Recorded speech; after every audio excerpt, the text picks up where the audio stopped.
हम लोगों ने करप्शन के विभिन्न कारणों को जानने का प्रयास पिछली क्लास में किया था और करप्शन को जानने के बाद अब समय आ गया है जब हम ये जानने का प्रयास करेंगे कि करप्शन के कारण हमारे देश में क्या क्या समस्याएं उत्पन्न होती हैं और क्या परिस्थितियां निर्मित होती हैं।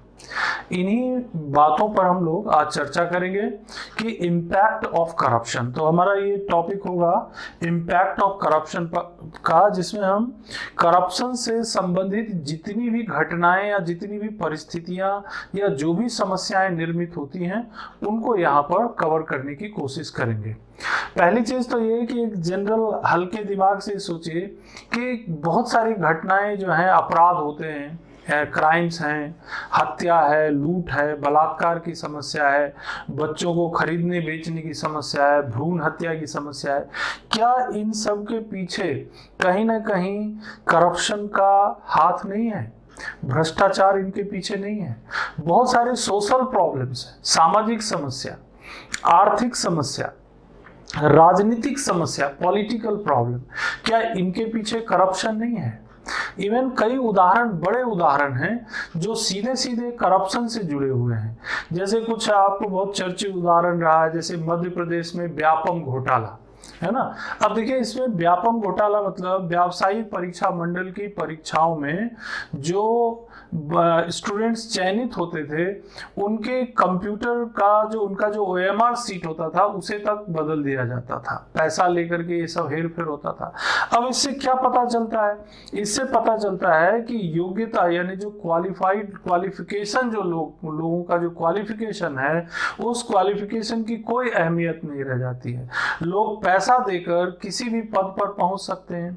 अब जिन लोगों ने इन मुद्दों को उठाया या जो व्हिसिल ब्लोअर्स थे, यानी कि जिन्होंने इन मुद्दों को पब्लिक में या मीडिया में लाने का प्रयास किया, जिनको व्हिसिल ब्लोअर कहते हैं, अब उन लोगों की, कई लोगों की जान चली गई इस घटना में। यानी कि करप्शन के कारण कई लोगों की जान चली गई। इवन कई बार आपने ये भी पढ़ा और सुना होगा कि कई RTI कार्यकर्ता, जैसे भोपाल की एक RTI कार्यकर्ता थी सहला मसूद, उनकी गोली मारकर हत्या कर दी गई।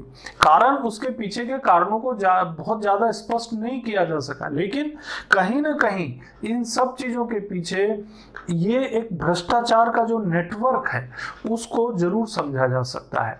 और आप उदाहरण देखिए, जैसे अगर हम पॉलिटिकल करप्शन की बात करें, पॉलिटिकल इम्पैक्ट की बात करें, तो देखिए, पहले तो करप्शन का एक इम्पैक्ट ये आता है कि जो चुनाव होते हैं, इलेक्शन होते हैं, उसमें जिनके पास ज़्यादा पैसा है, जो कैंडिडेट्स ज़्यादा पैसे वाले लोग हैं, भले ही वो क्रिमिनल नेचर के हैं, आपराधिक प्रवृत्ति के हैं, और वो क्या करते हैं, जो वोटर्स हैं उनको प्रभावित करते हैं, किसी भी तरह से पैसा देकर, शराब बांटकर, या जैसे भी उनको होता है उसे प्रभावित करते हैं। और उसका इम्पैक्ट ये होता है कि ऐसे लोग चुनाव जीतकर हमारे लेजिस्लेचर में पहुंच जाते हैं, चाहे वो विधानसभा हो या संसद हो। और उसका इम्पैक्ट ये होता है कि जब पॉलिसीज बनती, जब नीतियां बनती हैं, तो वो नीतियां कई बार जनता के हित में ना होकर कुछ निश्चित वर्ग या निश्चित लोगों के हित में होती है। अब इसकी जड़ में क्या है?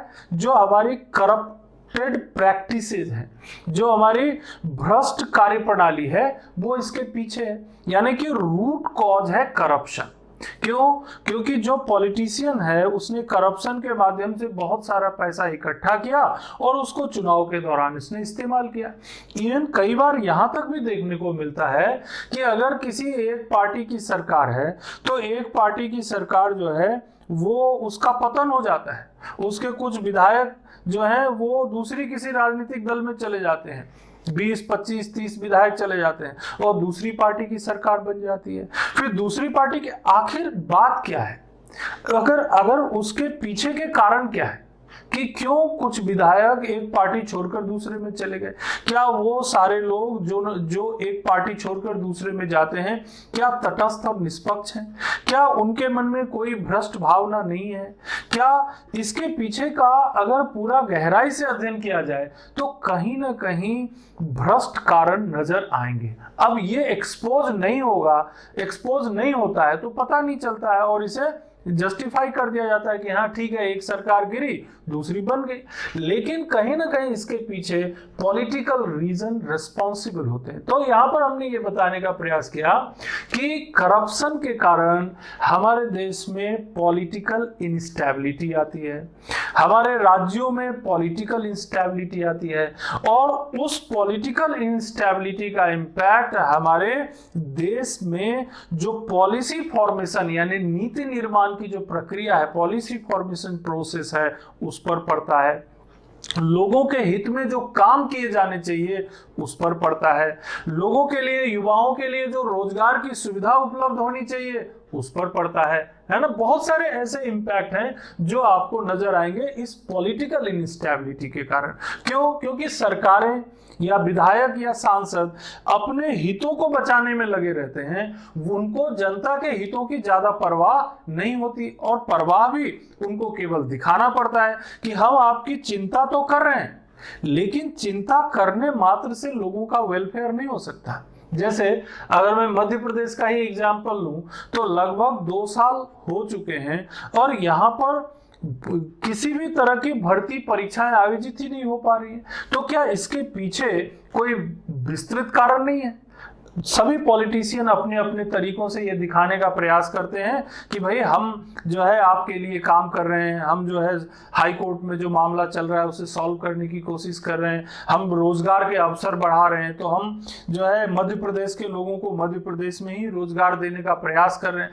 तो केवल इन बातों से क्या लोगों को रोजगार मिल रहा है? नहीं मिल रहा है। इसका मतलब क्या हुआ कि ठोस प्रयास जो किए जाने चाहिए जिससे वास्तविक तौर पर लोगों का भला हो, उसके लिए जो प्रयास होना चाहिए वो नहीं हो रहा है। यानी कि कहीं ना कहीं इन सब घटनाओं और इन परिस्थितियों के पीछे पॉलिटिकल रीजंस रिस्पॉन्सिबल होते हैं, और राजनीतिक भ्रष्टाचार अगर हो रहा है तो इससे अल्टीमेटली लोगों को पता भी नहीं चलेगा और उनका भारी नुकसान हो जाएगा। इसे और विस्तृत रूप से आप अपने लेवल पर समझ सकते हैं। अब मैं आपको सोशल इंपैक्ट का एक उदाहरण बताता हूं। अब देखिए, भारत में सोशल इंपैक्ट ये होता है करप्शन का कि अब आप सोचेंगे कि यार इससे डाइवोर्स कैसे बढ़ जाएगा। मैंने ये यहाँ लिखा है, डाइवोर्स बढ़ जाता है।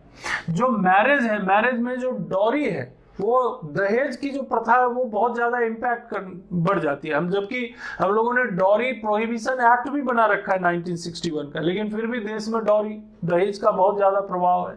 ठीक, फैमिली का जो विखंडन है, जो पारिवारिक विखंडन है वो बढ़ जाता है। तो कितनी सारी चीजें हैं, सोशल चीजें हैं, सामाजिक चीजें जो कहीं ना कहीं करप्शन से जुड़ी हुई है। इवन प्रोस्टिट्यूशन, वेश्यावृत्ति समाज में बढ़ जाती है। ट्रेडिशन जो हमारे जो पारंपरिक जो हमारी परंपराएं हैं वो टूटने लग जाती हैं। हमारा जो कल्चर होता है, संस्कृति, हमारी जो कल्चर है हमारा, वो धीरे धीरे कमजोर पड़ने लग जाता है। इवन बच्चों का और जो युवाओं का जो सोशलाइजेशन का प्रोसेस है यानी सामाजिकरण की प्रक्रिया है वो प्रभावित हो जाती है। भ्रूण हत्या की घटना के बारे में बहुत चर्चा करते हैं, है ना, लेकिन आप इन सब घटनाओं के पीछे जाएंगे तो करप्शन एक बड़ा फैक्टर मिलेगा। ये कहना ठीक नहीं होगा कि करप्शन ही एक फैक्टर होगा, दूसरे भी फैक्टर होंगे, but corruption will be a big factor. क्यों? अब देखिए, मैं एक एक करके आपको बताता हूं। अगर करप्शन से लोग पैसा कमाएंगे, पहले तो डॉरी के कारण लोग करप्शन करेंगे। अब जब करप्शन करेंगे तो बहुत सारा पैसा इकट्ठा करेंगे, तो फिर वो क्या करेंगे? डॉरी देंगे। यानी दहेज जो कि एक अपराध है के पीछे का एक कारण क्या हुआ? करप्शन। डाइवोर्स, परिवारों में जो फैमिली है उसमें डाइवोर्स, पति पत्नी के बीच डिस्प्यूट का एक बड़ा कारण बन जाता है करप्शन। क्यों? क्योंकि करप्शन के कारण जो बड़ी मात्रा में लोग पैसा इकट्ठा करते हैं उसके बाद उनका नैतिक पतन होता है, मोरल डाउनफॉल होता है, और वो नैतिक पतन कहीं ना कहीं डाइवोर्स के लिए रिस्पॉन्सिबल हो जाता है, मोरल, क्योंकि जो सामंजस्य है परिवार में वो बिगड़ने लग जाता है। और उसी से जुड़ा हुआ है प्रोस्टिट्यूशन प्रोस्टिट्यूशन, क्योंकि जब लोगों के पास पैसा होगा, उनके पास मोरालिटी, नैतिकता कम होगी, तो प्रोस्टिट्यूशन बढ़ेगा। तो प्रोस्टिट्यूशन हुआ, डाइवोर्स हुआ, डॉरी हुआ, मैरिज हुआ, या फैमिली का बिखराव हुआ, जो हमारे जो पारिवारिक जो ताना बाना है उसको धीरे धीरे कमजोर हो रहा है, उसके पीछे का एक कारण करप्शन है। क्योंकि एक बार करप्शन अगर किसी व्यक्ति के नेचर में, टेंडेंसी में आ गया, तो वो अपने कल्चर से भी दूर भागता है, अपनी संस्कृति को क्या करेगा, छोड़ने लग जाएगा। जो उसका कल्चर है, पारिवारिक संस्कृति है, जो नैतिक मूल्य है, उसको वो कमजोर हो जाएंगे। और जब कमजोर होगा तो वो उसका ट्रेडिशन, जो परंपरा है, वो भी कमजोर पड़ेगा, जो कल्चर है वो भी कमजोर पड़ेगा। और साथ ही साथ जैसे मान लीजिए यहाँ पर मैंने भ्रूण हत्या, इसको लेकर के भी एक कानून है। भ्रूण हत्या एक गंभीर अपराध है। क्यों?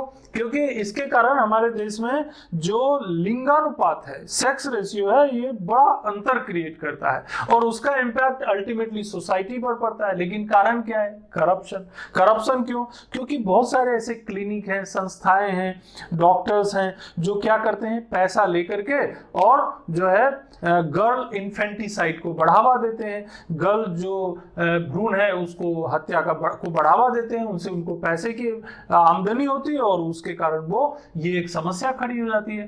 तो चाहे वो भ्रूण हत्या हो या चाइल्ड क्राइम हो, बहुत सारे बच्चे जो हैं उनको खरीदने बेचने का काम बहुत बड़ा अपराध है ना। बच्चों को, यानी ह्यूमन ट्रैफिकिंग जिसको बोलते हैं, लोग क्या करते हैं, लोगों को, बच्चों को खरीद लेते हैं, फिर उसको कहीं जाके बेच देते हैं, फिर उसका इस्तेमाल जो है वो लेबर के रूप में, सस्ते श्रम के रूप में करते हैं, या फिर उनके अंग व्यापार यानी ऑर्गन ट्रेड करते हैं, जो कि एक गंभीर अपराध है।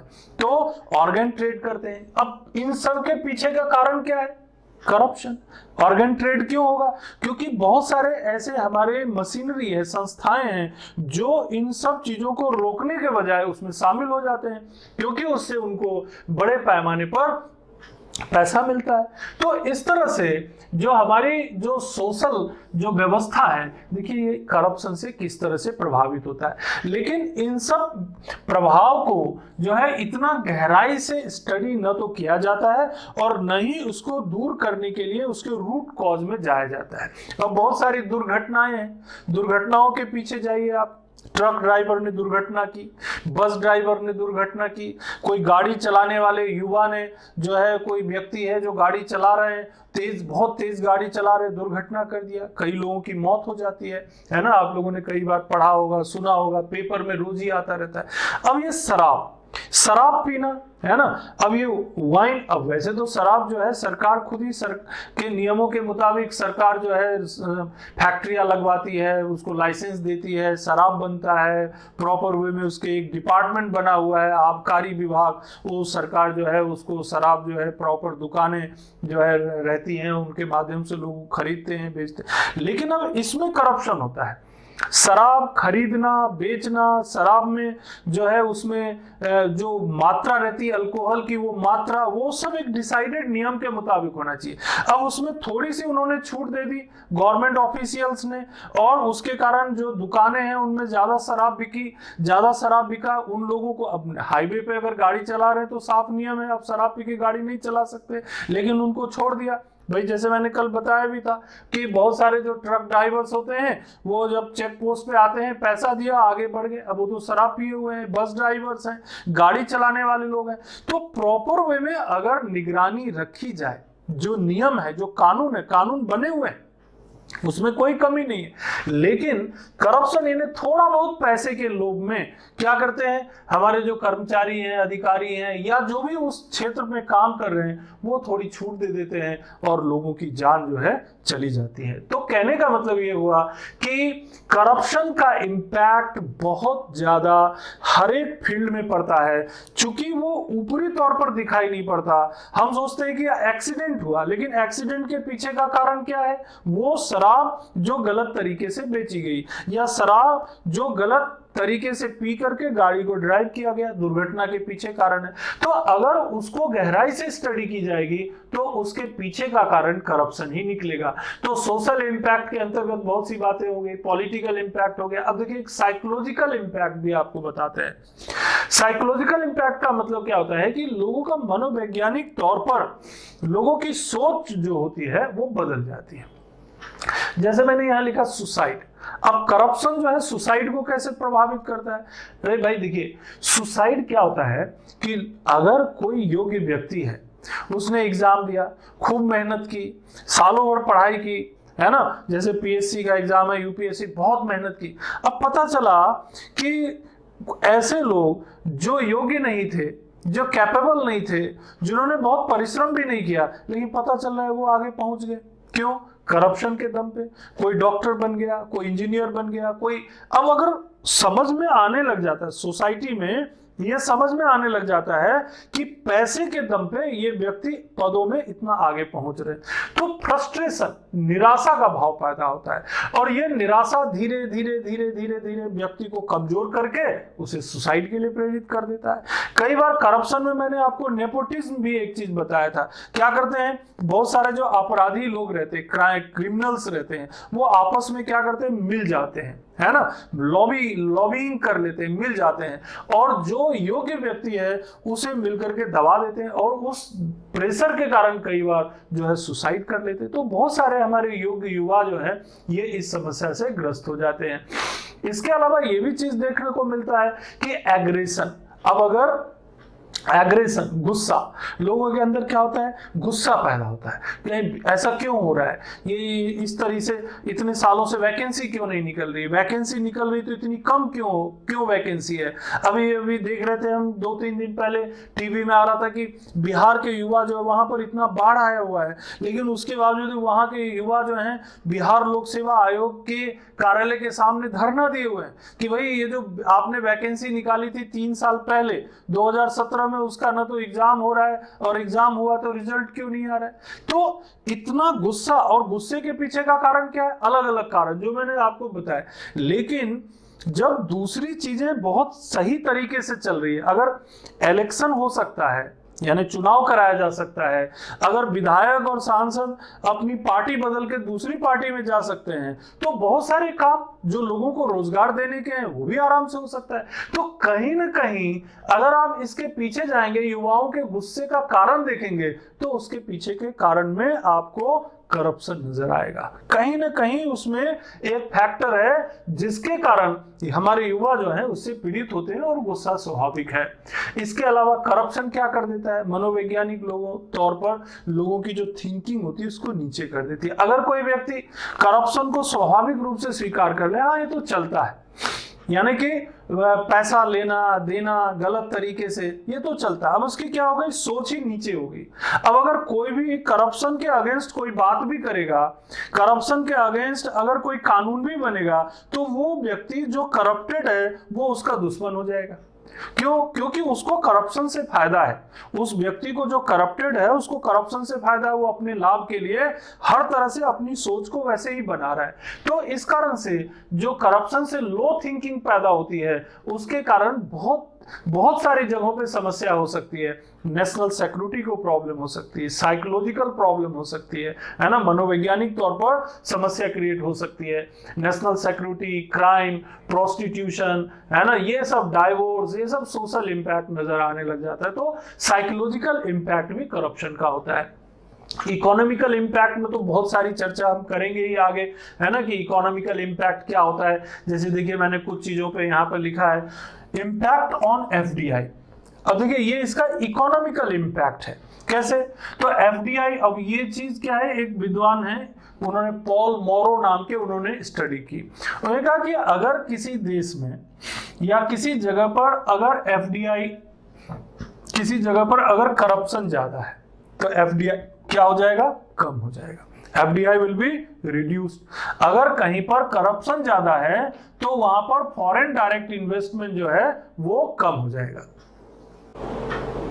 मतलब ये हो गया कि पॉल मोरो ने अपनी स्टडी में ये साबित करने का प्रयास किया कि अगर किसी देश में फॉरेन डायरेक्ट इन्वेस्टमेंट को बढ़ाना है तो करप्शन के लेवल को कम करना पड़ेगा। अब जरा इंडियन सिचुएशन को देखिए, एफडीआई की कंडीशन में भारत जो है एक विश्व का पॉपुलेशन के मामले में दूसरा सबसे बड़ा देश है, और इकोनॉमिकली भारत जो है ये एक बड़ा स्ट्रॉन्ग कंट्री बन सकता है और फॉरेन डायरेक्ट इन्वेस्टमेंट के बढ़ने की संभावना भी भारत में बहुत ज्यादा है। और फॉरेन डायरेक्ट इन्वेस्टमेंट को अगर बढ़ाना है और भारत अगर ट्रांसपेरेंसी इंटरनेशनल की जो रिपोर्ट है जिसमें 2019 की रिपोर्ट में भारत 80वें नंबर पे आता है, अगर ट्रांसपेरेंसी इंटरनेशनल की रिपोर्ट में भारत का लेवल ऊपर जाता है, यानी कि भारत 70वें पोजीशन पे या 65वें पोजीशन पे या 40वें पोजीशन पे आ जाए, या मैं कहूं कि पहले नंबर पे आ जाए, तो भारत वास्तव में सोने की चिड़िया बन सकता है। क्यों? क्योंकि जब फॉरेन डायरेक्ट इन्वेस्टमेंट जब भारत में बढ़ेगा तो ऑटोमेटिकली यहां पर लोगों को अवसर भी ज्यादा मिलेगा, एम्प्लॉयमेंट के चांसेस बढ़ जाएंगे, यहाँ का जीडीपी कई गुना बढ़ जाएगा, यहाँ पर जो लोगों की इनकम है, पर कैपिटा इनकम है, वो बढ़ जाएगा। तो अल्टीमेटली ये बहुत कोरिलेटेड चीजें हैं। अब कोई भी विदेशी कंपनी जब भारत में व्यापार करने का सोचती है, आने का सोचती, कोई बड़ा इंडस्ट्री लगाने का सोचती है, तो वो टेंशन में पड़ जाती है, मुझे तो लाइसेंस लेना पड़ेगा, फिर जमीन खरीदने के लिए पैसा पता नहीं कितना खर्च करना पड़ेगा, क्योंकि उसके दिमाग में वो ट्रांसपेरेंसी इंटरनेशनल की रिपोर्ट रहती है कि अगर हम न्यूजीलैंड में व्यापार करने के लिए जा रहे हैं या नॉर्वे में जा रहे हैं या डेनमार्क में जा रहे हैं, तो वहां पर ईज ऑफ डूइंग बिजनेस की क्या स्थिति है, या वहां पर करप्शन की क्या स्थिति है, और भारत में जा रहे हैं या पाकिस्तान में जा रहे हैं या चाइना में जा रहे हैं तो क्या स्थिति है। तो जो बड़े इन्वेस्टर्स होते हैं, जो फॉरेन डायरेक्ट इन्वेस्टमेंट करने वाली जो कंपनियां या बड़े उद्योग होते हैं, ये सब चीजों की स्टडी करके ही वो इन्वेस्ट करते हैं। इन सब के बावजूद भी भारत में फॉरेन डायरेक्ट इन्वेस्टमेंट की स्थिति में सुधार हो रहा है और ये चीजें इंडिकेट करती हैं कि धीरे धीरे हमारे देश में करप्शन का लेवल भी सुधर रहा है, और नहीं सुधरा है तो भविष्य में सुधरने की संभावना है। इसके भी अगले क्लास में आपको हम वो भी बताएंगे कि कैसे सुधार हो सकता है करप्शन में। लेकिन फिलहाल यहाँ फॉरेन डायरेक्ट इन्वेस्टमेंट जो है ये रिलेटेड है करप्शन से, ये चीज समझने की जरूरत है। और शेयर बाजार में क्या असर होता है, तो शेयर बाजार भी प्रभावित होता है। आप लोगों ने शेयर घोटाला सुना होगा, शेयर में भी घोटाला हो जाता है। क्या करते हैं, कई जो ब्रोकर्स होते हैं, बड़े ब्रोकर्स होते हैं, बुल एंड बियर, है ना, तो जो बुल होते हैं वो शेयर की कीमतों को बढ़ाते हैं। अब देखिए इसके पीछे का करप्शन कैसे होता है। अब जैसे हर्षद मेहता घोटाला आपने नाम सुना होगा। हर्षद मेहता क्या करता था, बैंकों से लिंक कर लिया उसने, बैंक के अधिकारियों से, बैंकों के मैनेजर से, 2-3 बड़े बैंकों से, और उसने जो है वहां से रोज जो है कुछ करेंसी जो है उसको मिल जाता था एक पर्टिकुलर टाइम तक के लिए। उस करेंसी का उपयोग करके वो क्या करता था, किसी एक पर्टिकुलर कंपनी में वो जो है शेयर लगाता था उस तरीके से कि वो उसको पैसा मिल गया उसके अकाउंट में। अब उस पैसे का उपयोग इसने किसी पर्टिकुलर शेयर में लगा दिया। सुबह जो है 9 बजे, यानी बैंक तो खुलेगा 10 बजे, 10 बजे से पहले ही उसने जो है शेयर बाजार में कुछ इन्वेस्टमेंट कर दिया। अब लोगों को ये लगने लगता था कि भाई ये पर्टिकुलर कंपनी जो है इसके शेयर की कीमतें बढ़ रही हैं, इसके शेयर लोग खरीद रहे हैं, और वो झूठा होता था। एक्चुअली वो शेयर, वो जो कंपनी होती थी वो तो घाटे में होती थी, उसको तो नुकसान हो रहा होता था, उसकी शेयर की कीमतें तो नीचे होती थी, उसको झूठे तरीके से उसकी कीमत को बढ़ा दिया जाता था, और आम जनता जिनको शेयर की समझ नहीं होती थी वो उन कंपनियों के शेयर खरीद लेते थे। जब एक बार रिजर्व बैंक ऑफ इंडिया के किसी इंक्वायरी में, किसी छापे में ये बात पता चला कि बैंक के अधिकारी हर्षद मेहता से मिल करके ये खेल कर रहे हैं, इस तरह से भ्रष्टाचार की मदद से उन कंपनी की शेयरों की कीमत को बढ़ा रहे हैं, तो उन शेयरों की कीमतें जमीन पे आ गई और करोड़ों खरबों रुपए जो जनता का पैसा लगा हुआ था वो डूब गया। क्या हुआ, ये हर्षद मेहता घोटाला हो गया। तो करप्शन जो है ये शेयर मार्केट में भी रहता है ना। इनसाइडर ट्रेडिंग का आपने नाम सुना होगा। इनसाइडर ट्रेडिंग, इसमें क्या होता है कि किसी कंपनी का जो प्रबंधक है या कोई उसका मुख्य व्यक्ति है, वो अपनी कंपनी की कोई लूप होल, कोई कमी या कोई खास बात किसी दूसरी कंपनी को बता देता है और उसके बदले में कुछ पैसा कलेक्ट कर लेता है, यानी निजी लाभ, अपने पद का दुरुपयोग करके निजी लाभ प्राप्त कर लेता है, और वो जो कंपनी जिसमें वो संबंधित है उस कंपनी को नुकसान हो जाता है। यानी व्यक्तिगत लाभ के लिए, फॉर इंडिविजुअल प्राइवेट बेनिफिट, वो व्यक्ति जो है अपनी कंपनी के लूप होल, अपनी कंपनी की कमजोरियों या अपनी कंपनी के नए इनोवेशंस को जो है पहले ही लीक कर देता है, और इस तरह से शेयर बाजार में इसका असर पड़ता है। ठीक। अब इस तरह से आप देख रहे होंगे ये इकोनॉमिक इंपैक्ट, मैंने आपको दो इंपैक्ट बताए, एक शेयर बाजार का, एक एफडीआई का। और देखिए डिफरेंस इन इनकम, लोगों की आय में बहुत ज्यादा अंतर आ जाता है। आय में अंतर का मतलब क्या हुआ कि वो लोग जो करप्शन करने की स्थिति में है उनकी आय बहुत बढ़ जाती है, और वो लोग जिनको लाभ मिलना चाहिए सरकार की योजनाओं का, कार्यक्रमों का, उन तक पैसा पहुंच ही नहीं पाता है। जैसे कि कई बार होता है ये चीज, अब आजकल तो थोड़ा इसमें बहुत सुधार हो गया। इसमें यह है कि डायरेक्ट बेनिफिट ट्रांसफर डीबीटी के माध्यम से सीधे अकाउंट में पैसा चला जाता है, लेकिन उसके बाद भी घोटाला करने वाले, बेईमानी करने वाले, भ्रष्टाचार करने वाले वहां भी अपना काम कर जाते हैं। वो बहुत सारे हमारे देश की कारणों में मैंने बताया कि इलिटरेसी, शिक्षा जो एक बड़ी प्रॉब्लम है, टेक्नोलॉजी का नॉलेज भी नहीं रहता लोगों को, वो अपने मोबाइल पे मैसेज भी नहीं पढ़ पाते। अब उनको मोबाइल पे मैसेज, क्योंकि कई बार आप रूरल एरिया में जाएंगे देखेंगे लोगों की स्थिति क्या है, वो मोबाइल के मैसेज को पढ़ भी लें तो समझ नहीं पाते। अब इसी का फायदा वो लोग उठा ले जाते हैं जो इन सब व्यवस्था से जुड़े हुए हैं, या वो कोई कर्मचारी हैं या कोई कॉन्ट्रैक्टर के आदमी हैं। वो क्या करते हैं, अरे भाई तुम्हारा पैसा आ जाएगा, तुम जो है थोड़ा 50 रुपए खर्च कर दो, 100 रुपए खर्च कर दो। पेटी करप्शन है ना। अब वो सोचता है भाई मेरे को अकाउंट में 5,000 रुपए मिलने वाले हैं, 6,000 रुपए सरकार ने डाला है, आने वाला है, तो मैं जो है इसको 500 रुपए दे दूंगा तो मुझे क्या जाएगा, मुझे भी फायदा हो जाएगा।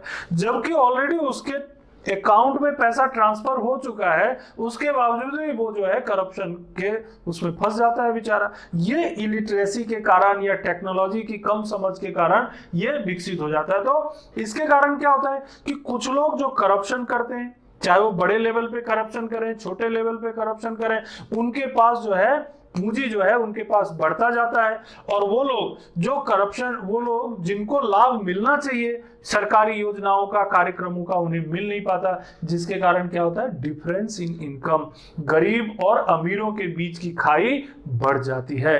तो इस तरह से आप यहाँ पर इकोनॉमिक इंपैक्ट को दिखा सकते हैं। और देखिए आप, fall of growth on Indian economy. Fall of growth यानी ग्रोथ जो है कम हो जाएगा ना। ग्रोथ कम क्यों हो जाएगा, क्योंकि एक नया जो है करप्शन के कारण एक नई इकोनॉमी डेवलप हो गई, जिसको बोलते हैं शैडो इकोनॉमी। मैंने इधर कई पॉइंट्स भी लिखे होंगे तो यहीं पर देख लेते हैं उसको। शैडो इकोनॉमी, शैडो इकोनॉमी क्या होती है, एक पैरेलल इकोनॉमी डेवलप हो जाती है अर्थव्यवस्था में। क्या करते हैं इसमें लोग, अब जैसे कोई भी चीज प्रोड्यूस किया, अब प्रोड्यूस करने वालों को क्या रहता है, जो भी वो प्रोड्यूस करेंगे उसके ऊपर उनको एक्साइज ड्यूटी देनी होती है, या जो प्रोड्यूस करेंगे या बेचेंगे, बेचने के बाद उनको कुछ ना कुछ क्या होता है, प्रॉफिट होगा, प्रॉफिट के बदले में उनको टैक्स देना पड़ता है। अब वो लोग क्या करते हैं, जो इंडस्ट्रियलिस्ट होते हैं, उद्योगपति होते हैं या एंटरप्रेन्योर होते हैं, वो लोग क्या करते हैं, चीजों को दिखाते ही नहीं है। वो लोग क्या करेंगे, चीजों को दिखाएंगे ही नहीं, वो छुपा ले जाते हैं कि नहीं नहीं मैंने 100 किलो प्रोड्यूस नहीं किया, हमने तो 50 किलो ही प्रोड्यूस किया। अब वो देखिए, वो जो 50 किलो है वो ब्लैक मार्केट में चला जाता है, काला बाजारी हो जाती है, और वो बाजार में वो जो पैसा कलेक्ट होता है वो सरकार के अकाउंटिंग में, गवर्नमेंट के अकाउंटिंग में नहीं आता। हमने एक वीडियो में आपको बताया भी है कि किस तरीके से जो है इनकम के आधार पर नेशनल इनकम कैलकुलेट किया जाता है, एक्सपेंडिचर के आधार पर नेशनल इनकम कैलकुलेट किया जाता है ना, ग्रॉस वैल्यू एडिशन के आधार पर कैसे नेशनल इनकम कैलकुलेट किया जाता है। तो ये कहीं ना कहीं वो सब चीजें आपस में जुड़ी हुई हैं। अब जितना उत्पादन किया और जितनी आमदनी हुई वो इकोनॉमी में उसकी अकाउंटिंग हो नहीं पाई। जब अकाउंटिंग नहीं हो पाई तो वो जीडीपी में इंक्लूड नहीं हुआ, जीडीपी में इंक्लूड नहीं हुआ तो अल्टीमेटली क्या हुआ कि जो ग्रोथ हर साल दिखनी चाहिए इकोनॉमी में वो दिखाई नहीं पड़ेगी, जितना टैक्स या जितना रेवेन्यू सरकार को मिलना चाहिए वो नहीं मिलेगा, और एक शैडो इकोनॉमी यानी कि एक पैरेलल इकोनॉमी अर्थव्यवस्था में तैयार हो जाएगी।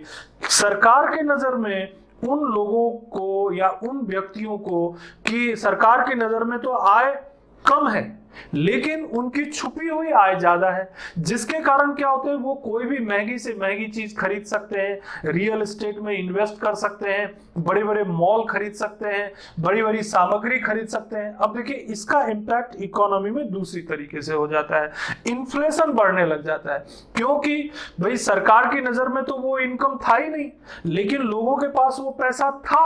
अब उस पैसे का उपयोग मार्केट में हुआ तो चीजों की कीमतें, सरकार को लगता है कि हमने तो इतनी करेंसी छापी लेकिन करेंसी लोगों के पास थी, तो क्या होगा, बाजार में वो करेंसी काले बाजार के रूप में यानी कि छुपे हुए तरीके से आ जाएगी, और जब छुपे हुए तरीके से आएगी तो वो जो इकोनॉमी तैयार होगी वो हो जाएगी शैडो इकोनॉमी, यानी कि छाया अर्थव्यवस्था। और इधर क्या हो जाएगा, इकोनॉमी में ग्रोथ जो होगा वो नीचे हो जाएगा। और कारण क्या है, करप्शन। करप्शन यानी कहीं ना कहीं चीजों को छुपाया जा रहा है, गलत तरीके से अधिकारी, राजनीतिज्ञ, कॉरपोरेट सेक्टर के लोग मिल करके वो जो टैक्स है, वो जो उत्पादन है उसको छुपा रहे हैं। अगर इनमें से कोई एक भी ईमानदार हो गया जो करप्शन को पसंद नहीं करता, तो ये चीज जो है फटाक से रुक जाएगी और ये जो फॉल ऑफ ग्रोथ है उससे बच जाएंगे। अब और भी चीजों को आप देख सकते हैं, और इकोनॉमिक चीजों को देखना है आप तो देखिए, राइज इन अनएम्प्लॉयमेंट। अनएम्प्लॉयमेंट इसके बारे में मैं चर्चा कर चुका हूं कि इसके कारण कई बार अनएम्प्लॉयमेंट बढ़ जाता है, बेरोजगारी बढ़ने लग जाती है। क्यों बढ़ने लग जाएगी, क्योंकि इकोनॉमी में जो ग्रोथ जिस ढंग से होना चाहिए वो ग्रोथ नहीं हो पाता है। दूसरी चीज, जो इंडस्ट्रियलिस्ट लोगों को जो बढ़ावा मिलना चाहिए उद्योगों को लगाने के लिए या काम को करने के लिए, वो भी नहीं हो पाती है। तो इसी कारण से राइज ऑफ अनएम्प्लॉयमेंट यानी कि बेरोजगारी बढ़ जाती है। तो ये भी एक हमारा इकोनॉमिक इंपैक्ट हो जाता है। एक और चीज, ये loss of wealth of the country, नुकसान होता है देश को, वेल्थ का नुकसान होता है। कैसे, इस पॉइंट को एक दूसरे तरीके से भी हमने देखा है। वेल्थ यानी हमारे देश की जो संपत्ति है वो गलत तरीके से हमारे देश से बाहर चली जाती है। बहुत सारे ऐसे पॉलिटिशियंस हैं जो क्या करते हैं, वो अपना जो पैसा भारत में जो उनको ब्लैक मनी मिलता है, या बहुत सारे उद्योगपति या बहुत सारे ऐसे जो आयात निर्यात के बिजनेस में काम करते हैं, वो लोग अपनी करेंसी को विदेशी बैंक में जमा कर देते हैं। भारत की जो मुद्रा है वो बिना टैक्स पे किए दूसरे देश में चला जाता है, यानी ड्रेन ऑफ वेल्थ। दादा भाई नौरोजी ने ब्रिटिश काल के लिए बोला था, वर्तमान में करप्शन के कारण भी ड्रेन ऑफ वेल्थ हो जाता है, यानी कि हमारे देश से वेल्थ जो है दूसरे देश में चला जाता है, यानी कि जो करेंसी, जो पैसा हमारे देश में होना चाहिए वो दूसरे देश में चला जाता है, जिससे हमारे देश के लोगों को, हमारी इकोनॉमी को, हमारे मार्केट को उसका लाभ नहीं मिल पाता। ये भी एक इकोनॉमिक इंपैक्ट ये करप्शन का आता है। और देखिए, rise in hunger and poverty, ये कोई बड़ी चीज नहीं है। अब इसके कारण क्या होगा, भूखमरी बढ़ेगी और पॉवर्टी बढ़ेगी, क्योंकि सरकार की योजनाएं, कार्यक्रम जो है प्रॉपर वे में लोगों तक पहुंच नहीं पा रही तो क्या होगा, उनकी जो है गरीबी, जो उनको गरीबी को दूर करने का के लिए जो पुश है, गरीबी को दूर करने के लिए जो पुश है, यानी उनको कुछ आर्थिक सहायता दी जा रही, कुछ आर्थिक मदद दी जा रही, उनको मिल ही नहीं पा रहा है। अब अगर वो मिल नहीं पा रहा तो उनकी स्थिति सुधर नहीं रही है, जिसके कारण क्या हो रहा है, पॉवर्टी जो है वो बढ़ती जा रही है। और चीज देखिए आप, अब ये होता है कि अब अगर देश में योग्यता को सम्मान नहीं मिलेगा, योग्य लोगों को आगे बढ़ने का मौका नहीं देंगे, तो क्या होगा, ये बाहर चले जाएंगे। ब्रेन ड्रेन कहते हैं इसको, यानी कि हमारे देश के योग्य लोग, कैपेबल लोग, जो समाज में बदलाव ला सकते हैं, जो नए एक्सपेरिमेंट करके रिसर्च कर सकते हैं, देश की अर्थव्यवस्था में एक बड़ा बदलाव ला सकते हैं, जो रिस्क लेने की क्षमता रखते हैं, वो लोग देश से पलायन करके दूसरे देशों में चले जाते हैं। क्यों? क्योंकि भाई यहाँ तो करप्शन है, भ्रष्टाचार है। अगर भ्रष्टाचार है तो लोगों को महत्व ही नहीं दिया जाता है, उनको वैल्यू नहीं दी जाती, जिसके कारण ब्रेन ड्रेन हो जाता है। और आप देखिए, power and authority in wrong hands, अगर करप्शन होगा तो पदोन्नति या भर्ती यानी रिक्रूटमेंट, हर जगह पे क्या होगा, गलत व्यक्तियों को आगे बढ़ने का मौका मिल जाएगा। और जब आगे बढ़ने का मौका मिलेगा तो उसके कारण क्या होगा, कि गलत व्यक्तियों के हाथ में सत्ता और ताकत चली जाएगी, यानी authority will be in the hands of the wrong people. और जब गलत व्यक्तियों के हाथ में सत्ता यानी पावर रहती है तो उसका इम्पैक्ट फिर हमारे समाज पर ही पड़ता है। इस तरह से विभिन्न बिंदुओं को हमने यहाँ पर क्लियर करने का प्रयास किया है। अब देखिए इसमें कुछ बिंदु और भी आएंगे जो कहीं ना कहीं करप्शन से जुड़े हुए हैं, उन पे भी हम चर्चा करते हुए आगे बढ़ते हैं। जैसे एक पॉइंट इसमें आता है lack of quality of service. तो अब समझ गए होंगे आप कि भ्रष्टाचार अगर होगा तो क्वालिटी ऑफ सर्विस में कमी आएगी, यानी गुणवत्ता जो होगी सर्विस की, सेवा यानी जो सरकार के द्वारा जो सेवा प्रदान करने की जो क्षमता होगी उसकी गुणवत्ता कम होगी। यानी कि जब आप किसी नगर निगम के ऑफिस में जाएंगे, नगर पालिका के ऑफिस में जाएंगे और कोई जन्म प्रमाण पत्र, मृत्यु प्रमाण पत्र, जाति प्रमाण पत्र बनाना होता है तो वैसे ही समझ में आ जाता है कि जो सर्विसेज हैं वो प्रॉपर हमें मिल नहीं पा रही। तो आपको क्या करना पड़ता है, स्पीड मनी, यानी कि मेरा काम जल्दी से हो जाए इसके लिए स्पीड मनी देना पड़ता है, और ये करप्शन हो गया। तो क्वालिटी ऑफ सर्विस, अगर भ्रष्टाचार नहीं होगा तो क्या होगा, काम अपने आप होगा, आपको टेंशन लेने की जरूरत नहीं है। आप बैंक में जाते हैं और आपको पैसा निकालना होता है या कोई चीज आपको बैंक ड्राफ्ट बनाना होता है, या अगर आप LIC के ऑफिस में जाते हैं और किसी को कोई क्लेम मिलना है तो पता चला कि वो क्लेम जो है आपके अकाउंट में समय से पहले ही आ जाता है। बहुत कम ही ऐसे केसेस रहते हैं जहां पर थोड़ी बहुत प्रॉब्लम आती है। यानी कि वो संस्थाएं जहां पर करप्शन नहीं है वहां की सर्विसेज और वो संस्थाएं जहां पर करप्शन है, दोनों में जमीन आसमान का अंतर आ जाता है।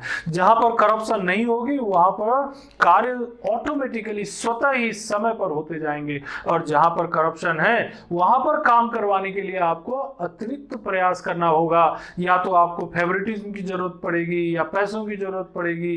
इस तरह से ये दोनों में अंतर आता है। तो ये भी एक हमारे देश की समस्या है, लैक ऑफ प्रॉपर जस्टिस। अगर न्यायपालिका में अगर भ्रष्टाचार होगा तो क्या होगा, लोगों को न्याय नहीं मिल पाएगा। इसके लिए तमाम फिल्में देख सकते हैं आप, जॉली LLB देखिए, है ना। क्या होता है, कई बार जो है जो लॉयर्स होते हैं, एडवोकेट्स होते हैं, गलत अपराधी जो क्राइम करने वाला व्यक्ति है पता है उससे बहुत सारा पैसा लेकर के और उसके फेवर में दलीलें बना के, विटनेसेस बना के और तैयार करके कोर्ट में प्रस्तुत करते हैं। अब जजेस तो जो तथ्य उनके सामने उसी के ऊपर निर्णय लेते हैं। परिणाम क्या होता है, जो व्यक्ति सही था वो दोषी करार दिया गया। वो तो जिंदगी भर यही सोचता रहेगा मैंने तो अपराध ही नहीं किया। यानी कि जो दोषी नहीं है अगर वो दोषी साबित हो जाए तो ये संविधान के लिए सबसे बड़ा संकट है। और करप्शन जो है ये भी कर देता है, यानी संविधान को खतरे में डाल देता है, डेमोक्रेसी को खतरे में डाल देता है। तो इससे भी बचना पड़ेगा। तो करप्शन अगर जुडिशियरी में होगा, चाहे जिस भी प्रकार से हो, चाहे वो पेटी करप्शन हो, चाहे ग्रैंड करप्शन हो, और आप सब लोगों को जो भी PSC की तैयारी, UPSC की तैयारी कर रहे हैं, इतना सब कुछ बताने की भी जरूरत नहीं है। आप खुद ही समझ जाते हैं कि किस तरह से, किस कदर इन क्षेत्रों में भ्रष्टाचार है और कितना अपराध इन कारणों से पनपता है। लेकिन एग्जामिनेशन पॉइंट ऑफ व्यू से हमें ये चीज समझना और लिखना आना चाहिए, इसीलिए मैंने आपको यहाँ पर जिक्र किया। यहाँ पर एक कुछ और चीजें हैं जो मैंने यहाँ पर जिक्र नहीं किया है, जैसे impact of education, impact on education. Corruption का इम्पैक्ट एजुकेशन पर भी पड़ता है, बहुत गहरा असर होता है, जड़ ही खराब हो जाती है, रूट गोज डिस्ट्रॉयड। अगर स्कूलों में टीचर्स अगर पैसा देकर के स्कूलों में भर्ती होंगे और अगर वो रेगुलरली क्लास नहीं लेंगे, और अगर क्लास ले भी रहे तो टीचर खुद ही भ्रष्ट है, उसको भ्रष्टाचार के आधार पे उसकी भर्ती हुई है, उसको जो टीचिंग क्वालिटी है, जो उनमें पढ़ाने की जो क्षमता है वो उनमें मौजूद ही नहीं है, तो छात्र को क्या शिक्षा देंगे वो, और छात्र उनसे क्या सीखेंगे। क्योंकि इनिशियली तो जो बच्चे हैं वो 3 लोगों से प्रभावित होते हैं, या तो माता, पिता और शिक्षक। और अगर माता, पिता और शिक्षक तीनों ही अगर गड़बड़ हो गए तो बच्चे की जो परवरिश है, यानी सोशलाइजेशन, जिसका मैंने सोशल उसमें जिक्र किया था, उनके सोशलाइजेशन की प्रोसेस ही गड़बड़ा जाएगी। और एक बार समाजीकरण की प्रक्रिया अगर गलत हो गई तो बच्चा जो है उसको सही समझ नहीं अगर विकसित होगी तो बाद में वो क्राइम कर सकता है, गलत दिशा में जा सकता है, वो जो है किसी भी अपराध में शामिल हो सकता है। और अपने उसके अंदर जो स्किल डेवलप होना चाहिए, जो पैसेंस रखने की क्षमता होनी चाहिए, जो परिस्थितियों को सामना करने की क्षमता होनी चाहिए, वो गुण कहाँ से विकसित हो पाएंगे? और नॉलेज का तो अभाव रहेगा ही, क्योंकि अगर नॉलेज, अगर उसे प्रॉपर एजुकेशन दिया जाएगा तो उसकी शिक्षा का स्तर बढ़ेगा, उसके धैर्य रखने की क्षमता बढ़ेगी। अगर उसको प्रॉपर वे में एजुकेट किया जाएगा तो मूल रूप से उसके अंदर मानवीय गुण, ह्यूमन जो क्वालिटीज होते हैं वो डेवलप होंगे। और वो जीवन में जो है, ऐसा नहीं कि खाली बड़े पदों पर सेलेक्ट हो जाना ही एजुकेशन का पर्पस है, एक अच्छा नागरिक तैयार कर देना ये भी एजुकेशन का पर्पस है। तो अगर करप्शन है तो ये नहीं हो पाएगा, अच्छे नागरिक हम तैयार नहीं कर पाएंगे। और अगर नागरिक अच्छे नहीं होंगे तो अब आप खुद सोचिए कि अल्टीमेटली हमारी सामाजिक, राजनीतिक और आर्थिक व्यवस्था किस दिशा में जाएगी। तो इसीलिए एजुकेशन को बेहतर बनाना है तो फिर यहाँ पर करप्शन से हमको निजात पानी पड़ेगी। फिर एक और चीज देखिए, हेल्थ सर्विसेज बहुत ही इंपॉर्टेंट। एक तो एजुकेशन और दूसरा हेल्थ, दोनों लोगों के लिए बहुत ही जरूरी है। हेल्थ सर्विसेज, अगर लोगों को प्रॉपर हेल्थ, यानी कि अगर वो बीमार होते हैं, वो स्वाभाविक है बीमार होंगे, और वो हॉस्पिटल जाते हैं और हॉस्पिटल में लंबी कतारें हैं, डॉक्टर्स उपलब्ध नहीं है, डॉक्टर जो है कहीं प्राइवेट क्लिनिक खोले हुए हैं, वहां से उनको टाइम नहीं मिल पा रहा है, वो व्यक्ति जो है वो वहां पर जो है और बीमार हो जाता है, उसकी डेथ हो जाती है। तो विश्वास, सरकारी संस्थाओं पर जो विश्वास होता है वो धीरे धीरे करप्शन के कारण क्या हो जाएगा? कम हो जाएगा। और भी आप बहुत से हेल्थ सर्विसेज में बहुत सी चीजें आती, मेडिसिन आती, नकली दवाइयां, है ना, बहुत सारी दुकानों में नकली दवाइयां, जो फार्मेसी विभाग के जो अधिकारी होते हैं वो दवाई की दुकानों से मिल जाते हैं नकली दवाइयां, थोड़ा सा फॉर्मूले में चेंज किया और जो दवाई की कीमत रहती है उसी दवाई की कीमत में, उसी फॉर्मूले में जो है नकली दवाई जो है बेच दी। अब लोगों की जान खतरे में चली, यानी कि करप्शन के कारण पूरी सामाजिक व्यवस्था, पूरा समाज, मानवता खतरे में हो जाती है, पूरा जो हमारे जो सिस्टम है वो गड़बड़ हो जाती। तो इसी कारण से हेल्थ सर्विसेज में भी करप्शन जो है बहुत खतरनाक है और इसे रोकने की कोशिश की जानी चाहिए। तो रोकने की व्यवस्था पे अपन अगले टॉपिक में चर्चा करेंगे।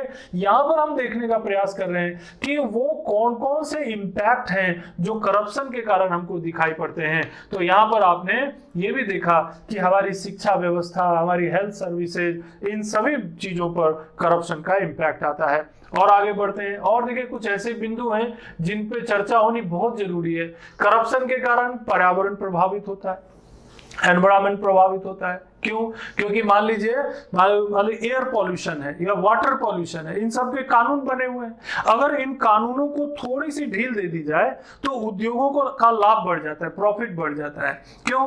क्योंकि इन कानूनों के कारण उन्हें बहुत सारे एक्सपेंडिचर करने पड़ते हैं कंट्रोल करने के लिए पॉल्यूशन को, लेकिन वो अगर नहीं करते हैं तो उनको जो है प्रॉफिट बढ़ जाता है क्योंकि उनका खर्चा कम हो जाता है। लेकिन अल्टीमेटली नुकसान किसको हो रहा है? एनवायरमेंट को, पर्यावरण को नुकसान हो रहा है। बायोडायवर्सिटी ये भी खतरे में पड़ जाती। पर्यावरण नहीं बचेगा तो बायोडायवर्सिटी क्या बचेगी? जैव विविधता कहाँ बचेगा? जो जीव जंतु जो है कहीं पानी में रहते हैं, जंगल में रहते हैं, अलग अलग जगहों पर रहते हैं। तो ये जो पूरी व्यवस्था है एनवायरमेंट यानी कि पर्यावरण की और जैव विविधता, ये भी खतरे में पड़ जाती है। तो पर्यावरण जीव जंतुओं को भी नहीं छोड़ता है ना। कई बार पेपर में पढ़ते होंगे कि एक विशेष प्रजाति का कछुआ जो है वो उसको लोगों ने पकड़ के बेचने के लिए, या किसी हिरण का शिकार कर दिया, या बाघ के पंजे जो है काट लिए, या बाघ का शिकार कर दिया। ये सब क्या है? कहीं ना कहीं इसमें जो हमारी जो प्रशासनिक जो प्रणाली है वो, और जो अपराधी प्रवृत्ति के लोग हैं उसमें कहीं ना कहीं उनमें मिली भगत होती है। अगर इस पे स्ट्रिक्टली काम किया जाएगा तो ही आप इसे रोक पाएंगे, अन्यथा ये करप्शन के कारण हमारा पर्यावरण भी नहीं बचेगा और जैव विविधता भी नहीं बचेगी, और अल्टीमेटली भले ही तुरंत इसका असर नहीं होगा, लेकिन 50 साल बाद, 70 साल बाद, 100 साल बाद जो हमारे आने वाली पीढ़ियां हैं वो गंभीर संकट में पड़ जाएंगे। तो अल्टीमेटली, जैसा कि मैंने पिछली क्लास में बताया था कि करप्शन जो है, भ्रष्टाचार जो है, ये पूरी मानवता के लिए खतरा होता है, और जो लोग खुद भ्रष्ट होते हैं कल के दिन उस पर भी इनका असर आएगा ही आएगा। ये बात समझने की जरूरत है। आगे बढ़ते हैं। स्टैंडर्ड ऑफ लिविंग है ना, लोगों का जो जीवन स्तर है वो करप्शन से प्रभावित होता है। कुछ लोगों का जीवन स्तर तो बहुत बढ़ जाएगा क्योंकि वो करप्शन कर रहे हैं, उनका जीवन स्तर बेहतर होगा, उनके पास पैसा आ रहा है, थोड़ा सही तरीके से भी आ रहा है, गलत तरीके से भी आ रहा है। और बहुत सारे लोग जो बेचारे गरीब हैं, कमजोर हैं, उनके पास कोई अपॉर्चुनिटी नहीं है, उनके पास जो सरकार के द्वारा जो छोटी मोटी रकम पहुंचाई जाती है वो भी नहीं पहुंच रही है, तो उनकी स्थिति खराब हो जाएगी। अब देखिए, एक बड़ी चीज, बड़ी घटना, टेररिज्म, आतंकवाद करप्शन से जुड़ा हुआ है। इसीलिए तो 2016 में जो है हमारे तत्कालीन प्रधानमंत्री मोदी जी ने एक जो डीमोनेटाइजेशन की जो उन्होंने पॉलिसी अपनाई थी, उसमें एक कारण टेररिज्म को भी बनाया था, क्योंकि बहुत सारे लोगों के पास ब्लैक मनी जो है इकट्ठा हो गया। कई टेररिस्ट हैं जिनके पास ब्लैक मनी इकट्ठा हो गया, उस ब्लैक मनी का उपयोग लोगों को भड़काने में लिए करने लगे। वो तो मुद्रा को ही बंद कर दिया, 500 रुपए और 1000 रुपए की करेंसी को ही खत्म कर दी।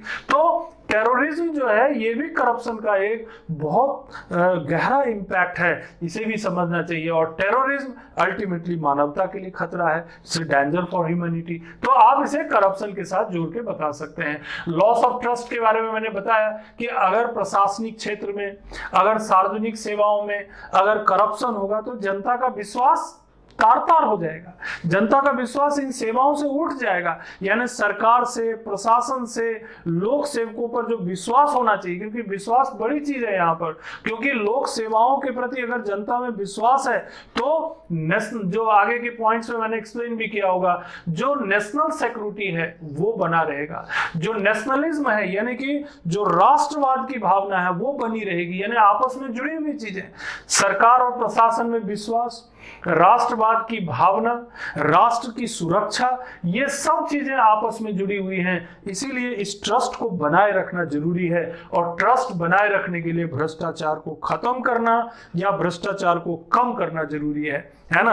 वैसे तो चाणक्य ने ये कहा है कि भाई जिस तरह से पानी में रहने वाली मछली अगर ये बोले कि भाई हम पानी तो नहीं पी रहे हैं, पानी में है लेकिन पानी नहीं पी रहे हैं, वैसे ही अगर कोई लोक सेवक ये कहे कि नहीं नहीं हम बिल्कुल भ्रष्टाचार नहीं कर रहे हैं, तो ये तो बहुत मुश्किल है। लेकिन जैसा कि मैंने कहा था कि एक थोड़ी सी, एक आटे में नमक के बराबर एक व्यवस्था के अनुरूप चीजें चल सकती हैं, लेकिन जिस स्तर पर करप्शन भारत में है वो तो पूरी व्यवस्था के लिए खतरा है, लोगों के विश्वास के लिए खतरा है, टेररिज्म को बढ़ाने वाली चीजें हैं, लोगों के जीवन स्तर को कम करने वाली चीजें हैं, एनवायरमेंट और बायोडायवर्सिटी के लिए खतरा है। इसीलिए करप्शन को रोकना बहुत जरूरी है। मैंने ये भी आपको बताया कि जीडीपी जो है, ग्रॉस डोमेस्टिक प्रोडक्ट है, ये भी जुड़ी हुई है हमारी करप्शन से, कि अगर करप्शन ज्यादा होगा तो जीडीपी क्या हो जाएगा, कम हो जाएगा। क्यों? क्योंकि एक शैडो इकोनॉमी, एक छाया अर्थव्यवस्था जो है डेवलप हो जाती है, और इसीलिए ये हमारी जीडीपी को भी प्रभावित करेगा।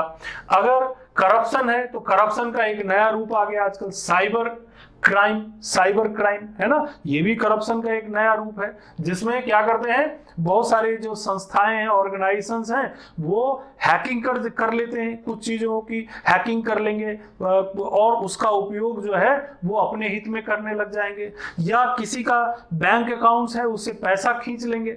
अब इसमें अगर कड़ाई से पालन न किया जाए, कड़ाई से इसे रोका ना जाए, तो अल्टीमेटली ये लोगों के लिए बहुत खतरनाक हो जाएगा। तो cyber crime is also a form of corruption. तो यहां भी करप्शन का इंपैक्ट देखने को मिलता है। अब इसके कारण क्या होता है, अगर करप्शन है तो लोगों का जो कॉपीराइट और इंटेलेक्चुअल प्रॉपर्टी राइट के प्रति जो विश्वास है, जो भरोसा है, जो रेस्पेक्ट है, वो कम हो जाएगा।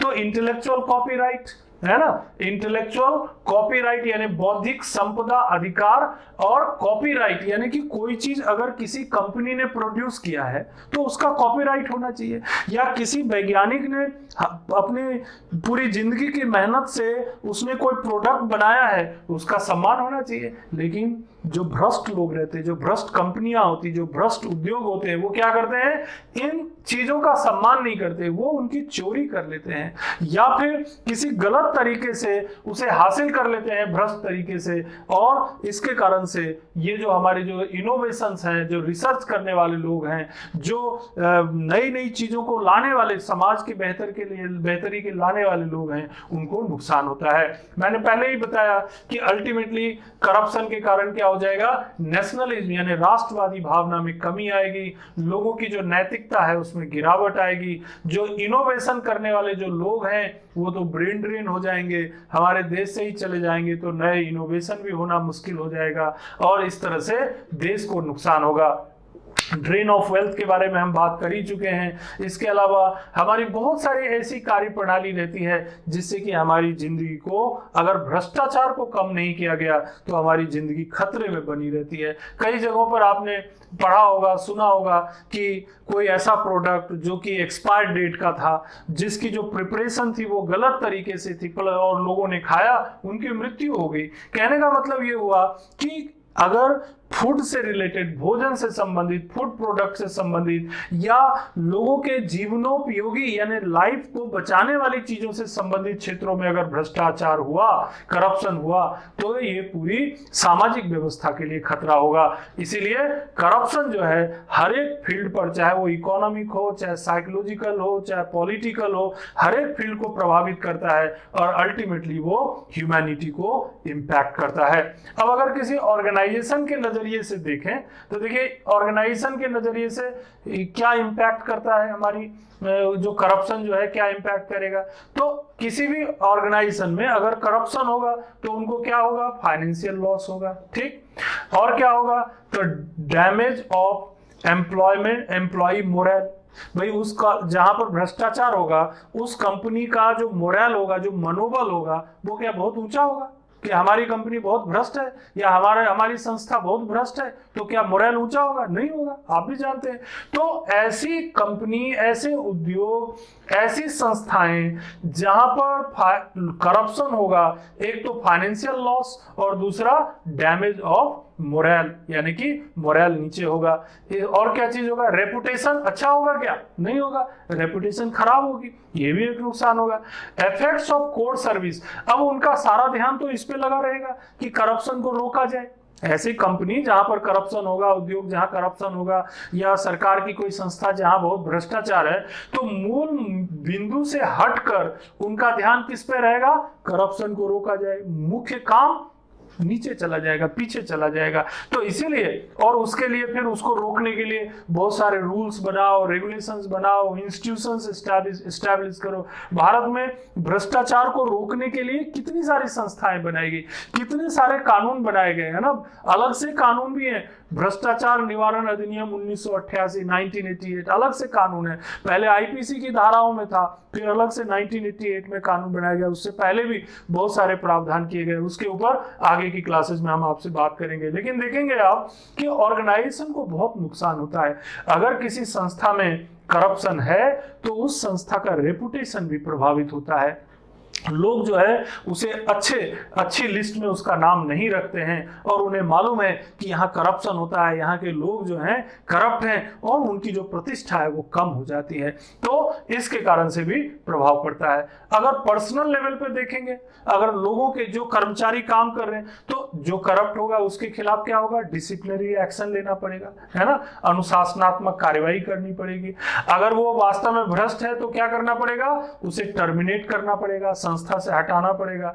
और अगर वो क्रिमिनल एक्टिविटी में क्रिमिनल चार्जेस उसके पास लगे हुए हैं तो उसे जेल भी जाना पड़ेगा। अब सरकारी संस्था हो या निजी संस्था हो, करप्शन करने वाले व्यक्ति को जेल भी जाना पड़ता है और बाद में जब जेल से छूट के आएगा तो उसे नौकरी मिलेगी नहीं, पता चला वो अपराध में शामिल हो गया। कई ऐसे उदाहरण मिले हैं जहां पर नौकरी से बाहर जाने के बाद लोग आपराधिक गतिविधियों में शामिल हो जाते हैं, घोटाला करने लग जाते हैं, लोगों फ्रॉड करके लोगों से पैसा जो है बनाने लग जाते हैं। आप पेपर में पढ़ेंगे ऐसे कई नाम मिलते हैं, है ना, रोज के पेपर में आते हैं ये सब चीजें।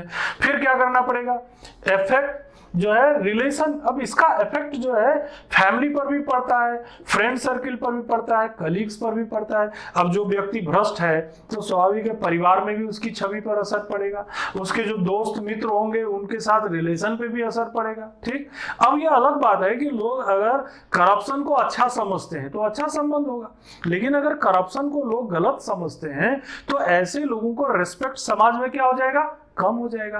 तो इन सब चीजों का असर यानी करप्शन का असर लोगों के निजी जिंदगी पर, फैमिली लाइफ पर, फ्रेंड सर्किल पर, कलीग्स के बीच भी पड़ता है। इसके अलावा अल्टीमेटली ये जो करप्शन है ये पूरी सामाजिक व्यवस्था को भी नुकसान पहुंचाता है।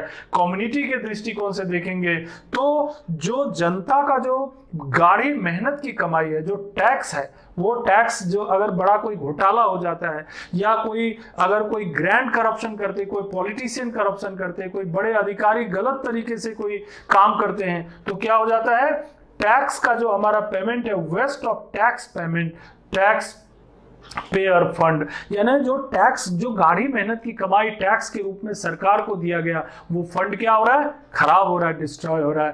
तो इस तरह से करप्शन लगभग हर एक फील्ड के, हमारे जीवन के हर क्षेत्र को प्रभावित करता है और इसीलिए करप्शन को दूर करना, करप्शन को हटाना हमारी प्राथमिक आवश्यकता है। तो आगे के क्लासेस में हम आपको करप्शन के दूर करने के जो विभिन्न मशीनरी हैं और जो विभिन्न तरीके हैं उस पर चर्चा करेंगे। धन्यवाद।